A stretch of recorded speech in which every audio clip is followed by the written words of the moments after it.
Politicians, it's fashionable to say, are all the same. They put themselves first and think of the people last.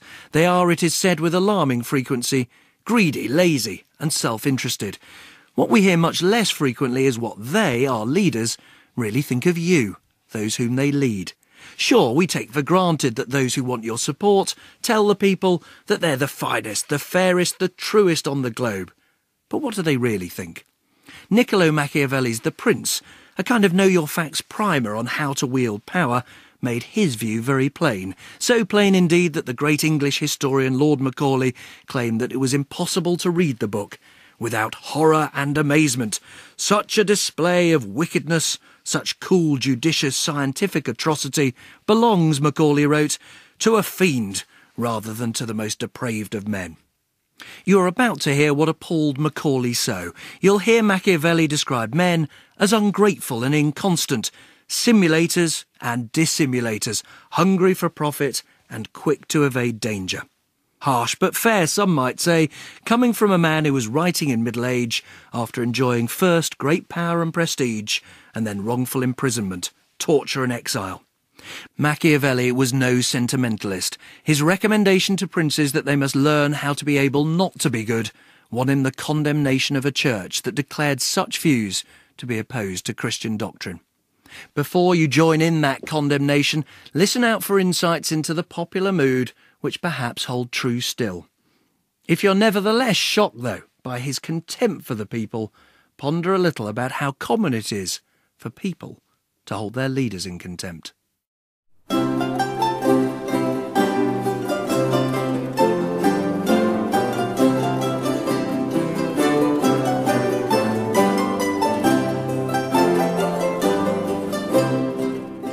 I'd like now to discuss what methods and measures a prince should employ with his subjects or friends. Many have written about this, and I fear I might be considered presumptuous, particularly as I intend to depart from the principles laid down by others.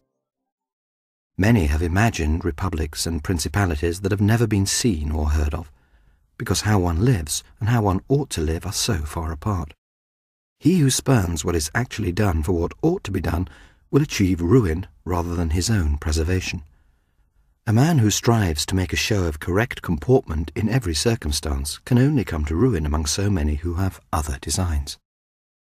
It is necessary for a prince who wishes to maintain his position to learn how to be able not to be good. For there are cases in which people might think a certain path is valorous, but following it would be the prince's ruin. There are also cases in which a certain way might seem evil, but following it will result in the prince's safety and well-being. For instance, it is good to be thought generous, and yet if one wishes to be perceived as generous, one will have to indulge in a great deal of sumptuous display. A prince who chooses this path will consume all his resources and eventually will have to overburden the populace with taxes. This will make him hateful to his subjects, and should he become poor, despised by all. With his generosity he will have hurt many and rewarded few. So a wise prince must not mind acquiring a reputation for miserliness. The present King of France, Louis XII, has launched many wars without imposing extra taxes on his people, which he has been able to do only because the additional expenditures have been provided for by his long parsimony. Parsimony is one of the vices that permit him to reign.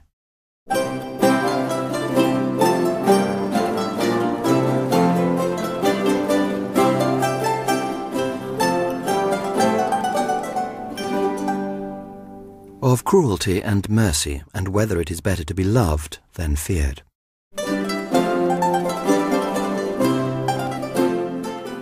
Every prince must wish to be considered merciful and not cruel, but he must avoid using mercy inappropriately. A prince must not fear being reproached for cruelty when it is a matter of keeping his subjects united and loyal. With a few exemplary executions, he will be more merciful than those who, through too much mercy, allow the kind of disorder to spread that gives rise to plunder and murder. This harms the whole community, while an execution ordered by a prince harms only a single individual. This raises the question whether it is better to be loved than feared, or the contrary. My reply is that one would like to be both. But as it is difficult to combine love and fear, if one has to choose between them, it is far safer to be feared than loved. Men are ungrateful and inconstant, simulators and dissimulators, and they are hungry for profit and quick to evade danger. While you do them good, they are devoted to you, offering you their lives, their possessions, their children, but only as long as danger is far off. The moment danger is at hand, they turn away. A prince who has based everything on their word without taking other precautions is ruined. Men have less compunction about harming someone who has made himself loved than harming someone who has made himself feared. Love is held in place by chains of obligation, which, as men are evil, will quickly be broken if self-interest is at stake, but fear is held in place by a dread of punishment, which one can always rely on. The prince must make himself feared so that he avoids hatred, even if he does not acquire love. Being feared and not hated go well together, and the prince can always achieve this if he does not touch the property or the women of his citizens and subjects. If he finds he must execute someone, he should do so only if there is adequate justification and a manifest cause. But above all, he must refrain from seizing the property of others, because a man is quicker to forget the death of his father than the loss of his patrimony.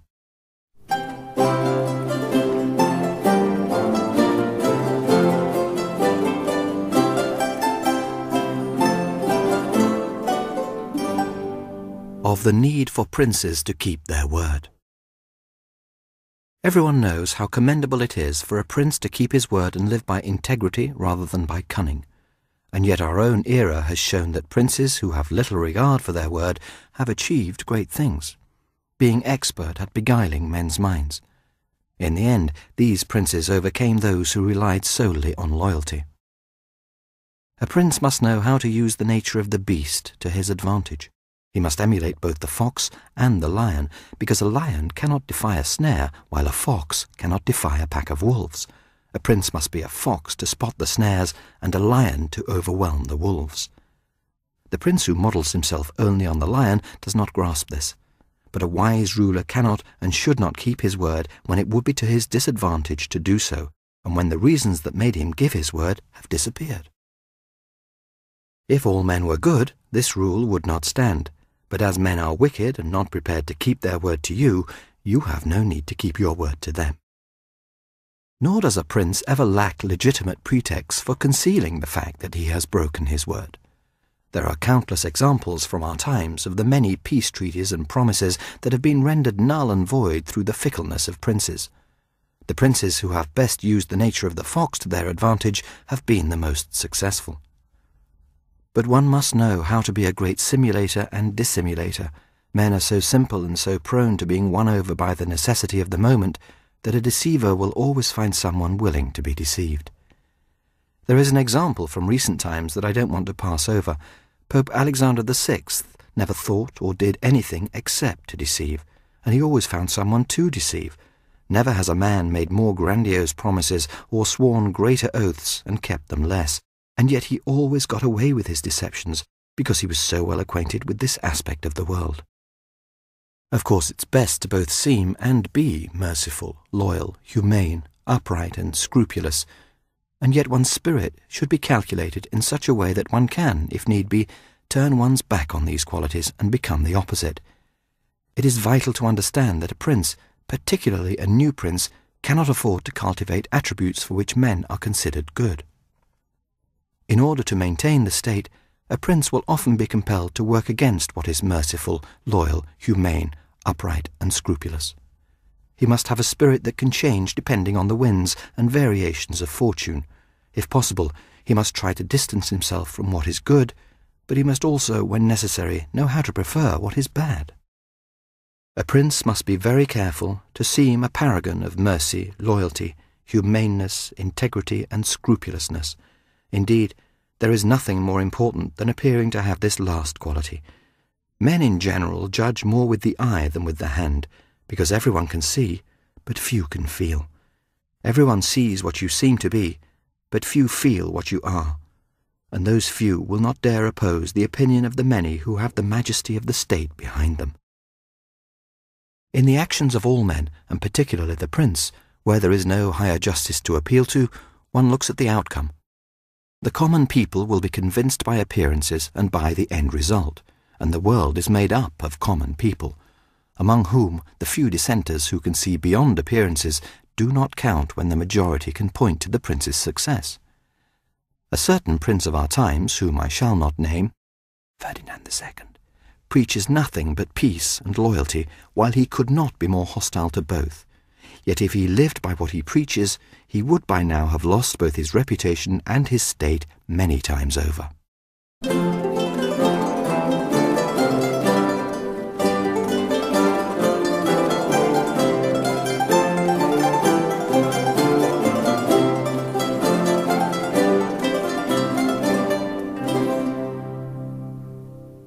Of how to avoid contempt and hatred.